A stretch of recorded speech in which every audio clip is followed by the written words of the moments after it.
Hello दोस्तों, BSP GS में आपका स्वागत है।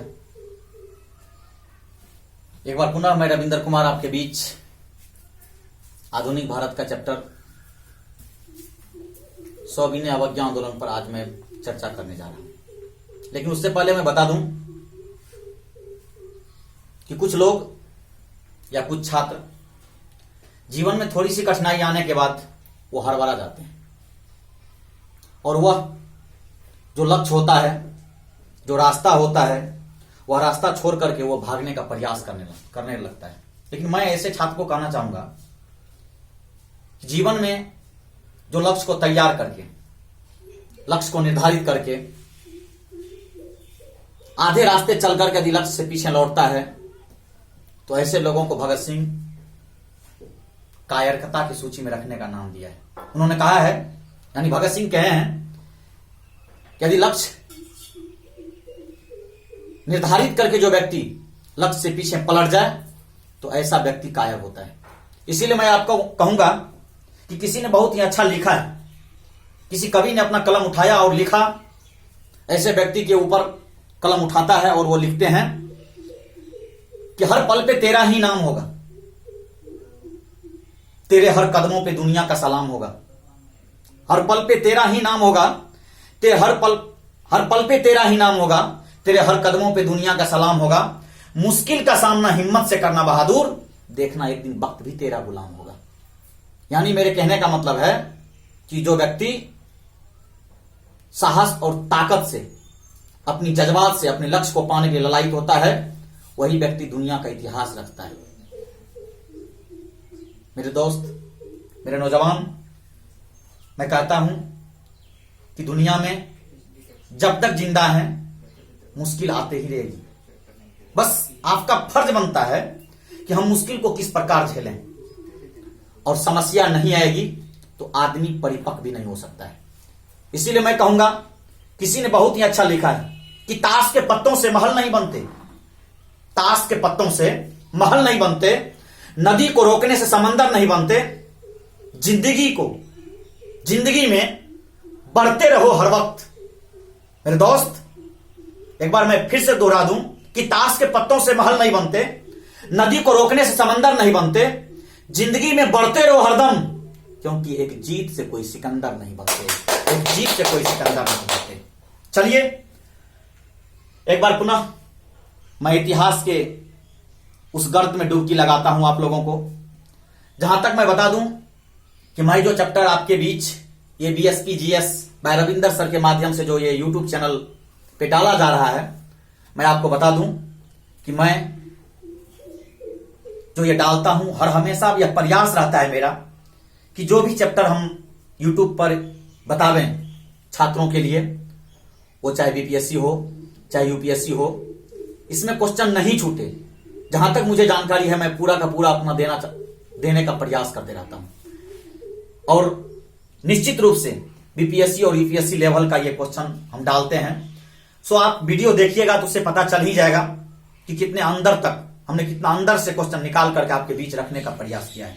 शायद लुसेंट और इधर का जो साधारण बुक होता है आपके पास, जैसा कि हमारे बिहार में खास करके पटना के छात्रों के लिए लुसेंट को ये बाइबल कहा जाता है विद्यार्थी का, लेकिन लुसेंट से ऊपर उठ करके हम ये वीडियो डाल रहे हैं आप लोगों के बीच। चलिए आज मैं चर्चा करूंगा सविनय अवज्ञा आंदोलन पर। गांधी जी का असहयोग आंदोलन के बाद दूसरा बार वो आंदोलन शुरुआत करने के लिए तैयार थे, जिसका नाम था सविनय अवज्ञा आंदोलन। पहला आंदोलन हुआ था देशव्यापी आंदोलन, राष्ट्रव्यापी आंदोलन, वो था असहयोग आंदोलन। और दूसरा आंदोलन एक बार पुनः गांधी जी स्टार्ट करना चाह रहे थे, जिसका नाम है सविनय अवज्ञा आंदोलन। आइए हम इसके बारे में बताते हैं। सविनय अवज्ञा आंदोलन को स्टार्ट करने से पहले गांधी जी उस समय के तत्कालिक गवर्नर भारत के लॉर्ड इरविन और उस समय के इंग्लैंड के प्रधानमंत्री जेम्स मैकडोनाल्ड के समक्ष एक प्रस्ताव रखते हैं कि आप हमारे इस 11 बातों को अमल करें और इस बात पे अमल करके आप हम लोगों का जो ये मांग है इसको माने, नहीं तो हम लोग सविनय अवज्ञा आंदोलन चलाएंगे। ये बात कहना था गांधी जी का, और इसी बातों को लेकर के गांधी जी 11 सूत्री मांग लेकर के 1930 को ये रेमजे मैकडोनाल्ड के पास और इरविन के समक्ष सौंपा गया। जब इन्होंने सौंपा तो कहा जाता है या सौंपते ही या चैलेंज भी दे डाला अंग्रेजों को। यानी मेरे कहने का मतलब है, जैसे गांधी जी सविनय अवज्ञा आंदोलन स्टार्ट करने से पहले 11 सूत्री मांग लेकर के इरविन के समक्ष जाते हैं, प्रस्ताव सौंपते ही गांधी जी ये भी कह देते हैं कि यदि 12 फरवरी 1930 तक इरविन जी हमारी इस बात को माना नहीं जाएगा, यह जो 11 सूत्री मांग हम आपके समक्ष दे रहे हैं, यदि इस बात को नहीं मानते हैं तो हम आपके इस खिलाफ पूरे देश में सविनय अवज्ञा आंदोलन चलाएंगे। कहा जाता है 12 फरवरी बीत गई, इरविन के कानों में जूं तक नहीं रहेगा। यानी कहने का मतलब है कि गांधी जी के बात को झुठला दिया, और झुठला देने के बाद यदि संज्ञान इस पर नहीं लिया ये, तो गांधी जी 14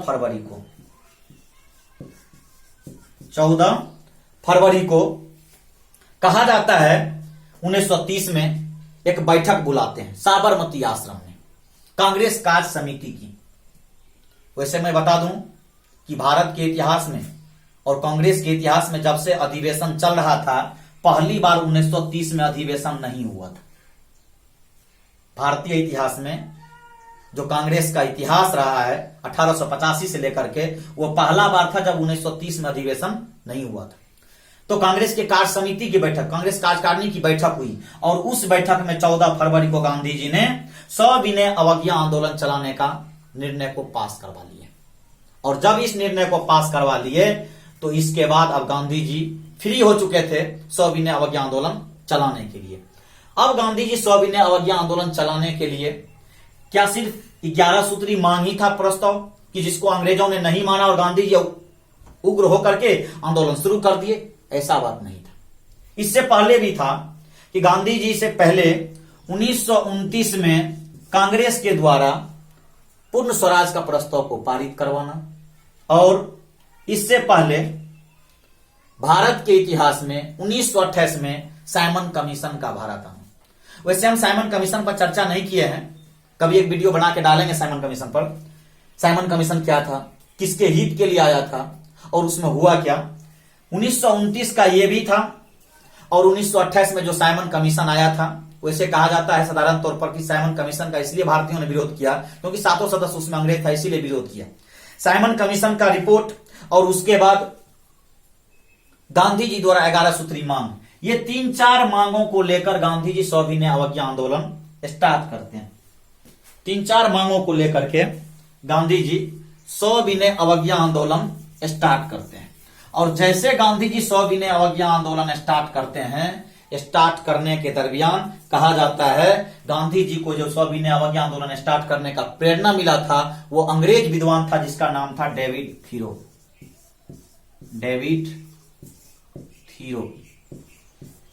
ये डेविड थीरो अंग्रेज विद्वान था, इसी से इनको ये प्रेरणा मिली थी सविनय अवज्ञा आंदोलन का, और गांधी जी उसी से प्रेरणा लेकर के सविनय अवज्ञा आंदोलन स्टार्ट कर दिए। कहा जाता है गांधी जी अपने पूरे देश से 78 साथी को चुने थे। इन्होंने पूरे देश से 78 साथी को चुने थे। मैं एक बात बता रहा हूं जो ये आपको कहीं भी साधारण बुक में नहीं मिलेगा। हमने बोला आपको कि यूपीएससी लेवल का ये क्वेश्चन है। जैसा कि क्वेश्चन पूछता है कभी कभी कि बिहार से एकमात्र बिहारी सविनय अवज्ञा आंदोलन में एकमात्र बिहारी था जो भाग लिया था, उसका क्या नाम था? तो मैं बता दूं, एकमात्र बिहारी था जिसका नाम था, इस आंदोलन के दरमियान इस 78 साथी में बिहार से एकमात्र व्यक्ति थे जिसका नाम था गिरिवरधारी चौधरी। एकमात्र बिहारी थे जो महात्मा गांधी के चुने हुए 78 साथी में गिरिवरधारी चौधरी भी 78 साथी में गांधी जी के साथ चल रहे थे। तो आइए, गांधी जी 78 साथी को पूरे देश से जमा किए, और इसमें कुछ महिलाएं भी थी, इसमें सरोजिनी नायडू सब थी। 78 साथी की जमा किए। 78 साथी को जमा करने के बाद 12 मार्च 1930 को 12 मार्च 1930 को गुजरात के साबरमती आश्रम से गांधी जी 12 मार्च 1930 को गुजरात के साबरमती आश्रम से गुजरात के नसौड़ी जिला स्थित समुद्र तट दांडी के लिए चलते हैं। गांधी जी 12 मार्च 1930 ईस्वी को गुजरात के साबरमती आश्रम से अपने चुने हुए 78 साथी के साथ नसौड़ी जिला में स्थित साबरमती आश्रम से चलते हैं दांडी मार्च के लिए। और जब दांडी मार्च के लिए चलते हैं तो चलने के बाद इसके साथ एक अंग्रेज पत्रकार भी हो गए, जिसका नाम था बेब मिलर। याद रखिएगा आप लोग, बेब मिलर एक अंग्रेज पत्रकार था जो गांधी जी के साथ चल रहे थे। 24 दिन की यात्रा हुई। 12 मार्च 1930 को चले और अंततः गांधी जी 5 अप्रैल 1930 को पहुंचते हैं। साबरमती आश्रम से चलते हैं, साबरमती आश्रम से चलते हैं और गुजरात के नसौड़ी जिला पहुंचते हैं। नसौड़ी, यहीं पर दांडी था। गुजरात के नसौड़ी जिला पहुंचते हैं, 12 मार्च को चलते हैं और 5 अप्रैल को पहुंचने के बाद गांधी जी कहा जाता है इस दरमियान 24 दिन की यात्रा तय की है। 24 दिन की यात्रा तय करते हैं और 24 दिन की यात्रा के दरमियान इसी बीच में गांधी जी एक नदी था जिसको माही नदी के नाम से जाना जाता है, ये माही नदी को पार करते हैं। एक बहुत इंपॉर्टेंट बात बता दूं कि भारत में माही नदी एक ऐसा नदी है जिसको कर्क रेखा 2 बार काटती है। भारत में माही नदी एक ऐसी नदी है जिसको कर्क रेखा 2 बार काटती है। यहां चर्चा आ गया माही नदी का, इसलिए मैं बोल दिए है इस बात को। 24 दिन की यात्रा करने के बाद गांधी जी 5 अप्रैल को पहुंचते हैं 1930 में, और 5 अप्रैल को शाम में गुजरात के नसौड़ी जिला पहुंचने के बाद 6 अप्रैल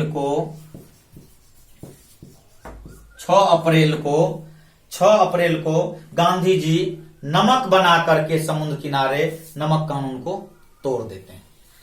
6 अप्रैल को जैसे गांधी जी नमक बनाकर नमक कानून को तोड़ देते हैं, गांधी जी की पूरे देश में चर्चा होने लगी। और जैसे पूरे देश में चर्चा होने लगी, कहा जाता है गांधी जी पूरे देश में हाईलाइट हो गए। और हाईलाइट हो जाने के बाद जगह जगह लोगों ने इसके बारे में कुछ कुछ शब्द भी कहा जाता है गांधी जी के बारे में। सरोजिनी नायडू कहते हैं कि विधि भंजक, मतलब कानून को तोड़ने वाले। आइए आपका स्वागत है, गांधी जी को कहा इन्होंने, सरोजिनी नायडू ने, आइए आपका स्वागत है। विधि भंजक कह के पुकारी इन्होंने, और कहा जाता है कानून तोड़ने के कारण ही इनको विधि भंजक कहा जाता है। गांधी जी के आह्वान पर समस्त भारत में सविनय अवज्ञा आंदोलन लोगों ने शुरू कर दिया, और इसके समर्थन में जिसको जहां जो हुआ उन्होंने वो करने का प्रयास किया। अब क्या होता है, सरोजिनी नायडू के साथ गांधी जी का एक बेटा था जिसका नाम था ये हरिलाल। गांधी जी के साथ ये मनीलाल, हरिलाल नहीं, मनीलाल, ये गांधी जी के साथ, ये भी इनके साथ थे। और जब ये गांधी जी सविनय स्टार्ट किए तो सरोजिनी नायडू, मनीलाल और इसके दोस्त थे, एक अफ्रीका संघर्ष के साथी थे जिसका नाम था इमाम साहब। ये तीनों व्यक्ति मिलकर के एक मार्च की थी जिसका नाम था धरसाना मार्च। धरसाना मार्च, ये धरसाना मार्च था क्या, ये बताते हैं।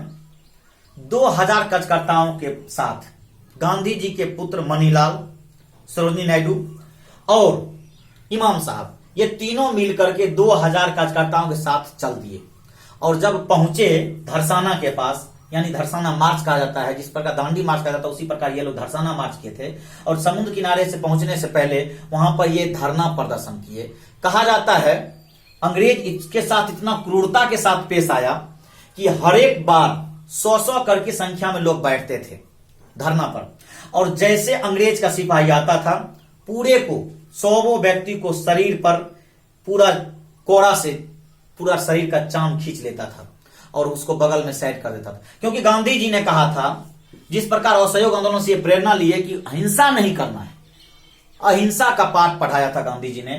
कितनों कुछ हो जाए, हिंसा नहीं करना है। और इसीलिए गांधी जी के इस कथन को लोगों ने समर्थन भी किया। कितना भी अंग्रेजों ने पीटा, लेकिन एक हाथ भी अंग्रेजों ने पर भारतीय ने नहीं उठाया। और कहा जाता है बेरहमी से पीटा गया भारतीय को धरसाना मार्च में। इस 2000 कार्यकर्ताओं के साथ ऐसा व्यवहार हुआ था जिसको बेब मिलर अपने पत्रिका में लिखते हैं कि 18 वर्ष की मेरी पत्रकारिता के इस जीवन काल में हमने ऐसा घटना लोगों के साथ कभी घटते हुए नहीं देखा। ये बात बेब मिलर अपने पत्रिका में लिखते हैं कि ये ऐसा मानव के साथ ऐसा दर्दनाक घटना कभी नहीं देखे हैं। तो इस प्रकार धरसाना मार्च की थी सरोजिनी नायडू, उसके मनीलाल यानी महात्मा गांधी का पुत्र और इसके साथी ये इमाम साहब, ये सभी मिलकर के किए थे। कहा जाता है पूरे देश में ये आंदोलन फैल चुका था। पूरे देश में आंदोलन फैल चुका था। जगह जगह लोग आंदोलन को समर्थन कर रहे थे। और जगह जगह जो लोग आंदोलन को समर्थन कर रहे थे, इसी दरमियान कहा जाता है पश्चिम पाकिस्तान के रहने वाले एक नाम था व्यक्ति का खान अब्दुल गफ्फार खान। खान अब्दुल गफ्फार खान, ये खान अब्दुल गफ्फार खान बड़ा ही उग्र विचारधारा के लोग थे। कहा जाता है ये खान अब्दुल गफ्फार खान जो थे मारकाट में विश्वास करते थे, हिंसा में विश्वास करते थे। लेकिन महात्मा गांधी के इस सविनय अवज्ञा आंदोलन में इनके कहने के आधार पर इन्होंने हिंसा को छोड़कर अहिंसा का रास्ता अपना लिया। जब गांधी जी के कहने पर हिंसा को छोड़कर अहिंसा का रास्ता अपना लिए, कहा जाता है अब्दुल गफ्फार खान इन्होंने पश्चिम पाकिस्तान में एक संगठन बनाए जिसका नाम था खुदाई खिदमतगार। यानी खान अब्दुल गफ्फार खान एक संगठन बनाए जिसका नाम था खुदाई खिदमतगार। और इन्होंने इसी संगठन के माध्यम से एक लाल कुर्ती आंदोलन भी चलाया। लाल कुर्ती आंदोलन भी चलाया गांधी जी ने, खान अब्दुल गफ्फार खान ने। और जबरदस्त आंदोलन किया वो अहिंसात्मक तरीका से, और काफी समर्थन दिया गांधी जी को। कहा जाता है आंदोलन सफल तो हुआ, लेकिन आजादी के बाद खान अब्दुल गफ्फार खान पाकिस्तान चले गए। वैसे भारत में यदि किसी का नाम आता है आजादी के समय में भारत के विभाजन का, तो उसका विरोध करने वाले ये भी थे। इन्होंने कहा था खान अब्दुल गफ्फार खान ने, यदि भारत का विभाजन कीजिएगा, यदि आप पाकिस्तान बांटते हैं तो मुझे भी पाकिस्तान चाहिए, नहीं तो भारत का विभाजन नहीं होना चाहिए। इन्हीं शब्दों के चलते जब भारत 1947 में आजाद होने के बाद, तब देश की आजादी के बाद ये पाकिस्तान चले गए। पाकिस्तान चले जाने के बाद यह पहला भारतीय था जिसको 1987 ईस्वी में भारत रत्न से नवाजा गया था। यही खान अब्दुल गफ्फार खान था, जो भारत का सबसे सर्वोच्च सम्मान है, गैर नागरिक सम्मान, ये नागरिकों को दिया जाता है। ये 1987 में दिया गया था भारत रत्न। और इसके बाद दूसरा विदेशी है जो 1990 ईस्वी में नेल्सन मंडेला, नाम सुने होंगे, 25 वर्ष तक राजनीतिक कैदी के रूप में अपना जीवन बसर किए थे जेल में। ये दक्षिण अफ्रीका के रहने वाले थे, वहां के राष्ट्रपति रह चुके थे। नेल्सन मंडेला थे जिसको दूसरा व्यक्ति था, जो विदेशी व्यक्ति भारत रत्न मिला था। तो इस प्रकार खान अब्दुल गफ्फार खान को वैसे सीमांत गांधी या फ्रंटियर गांधी के नाम से भी जाना जाता है। खान अब्दुल गफ्फार खान को सीमांत गांधी या फ्रंटियर गांधी के नाम से भी जाना जाता है। कहा जाता है कि एक व्यक्ति था चक्रवर्ती राजगोपालाचारी, ये मद्रास के रहने वाले थे, यानी तमिलनाडु में पड़ता है। ये मद्रास के रहने वाले थे। इन्होंने कहा जाता है त्रिचन्नापल्ली से बेदरानयम तक यात्रा की। त्रिचन्नापल्ली से बेदरानयम तक यात्रा किए और नमक कानून को तोड़ा। इसके बाद बिहार के धरती पर मैं चर्चा करूं, बिहार से, क्योंकि मैं बिहार की धरती से हूं।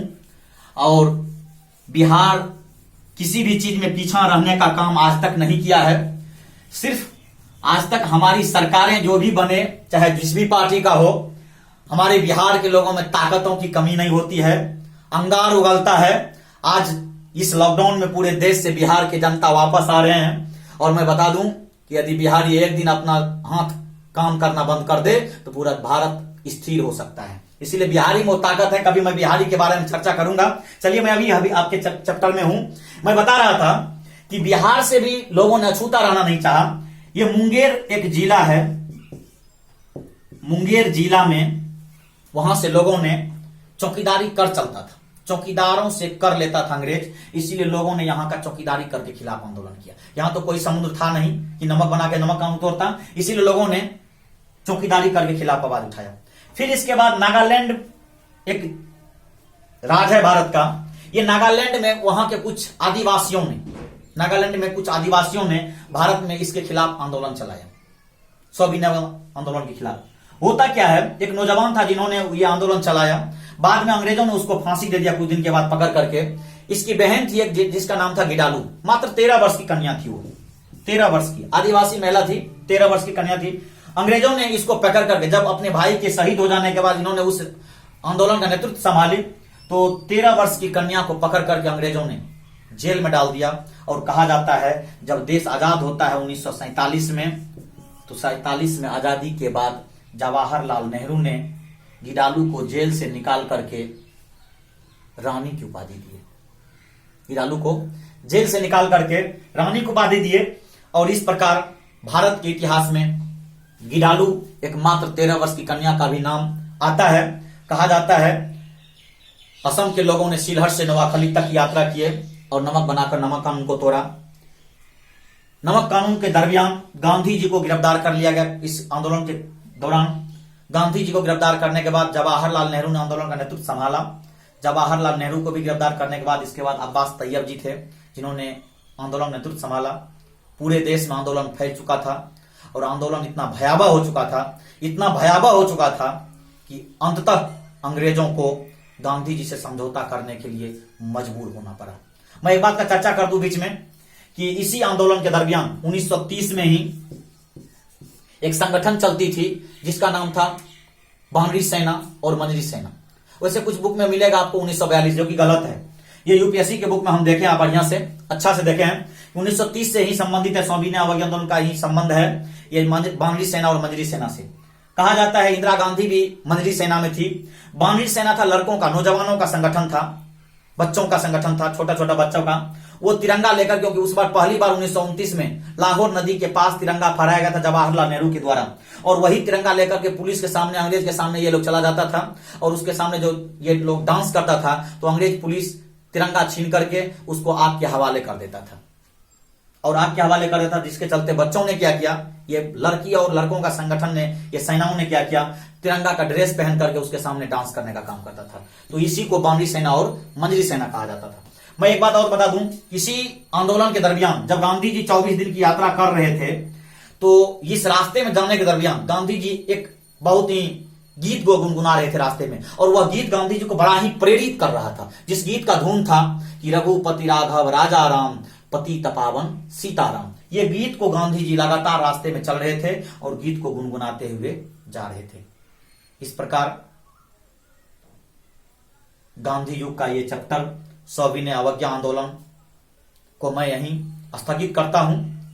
और जाते जाते मैं आपको बता दूं कि मेरे इस चैनल बीएसपी जीएस को निश्चित रूप से यदि आप देख रहे हैं और जस्ट 2-4-5 दिन के बाद आप यदि लाइव देखना चाहते हैं तो मेरे चैनल को आप सब्सक्राइब कीजिए और अपना साथ साथ दूसरे को भी करवाइए, जिससे कि मैं बहुत जल्दी ही यूट्यूब पर अपना ये लाइव दे सकूं। धन्यवाद। जय हिंद, जय युवा।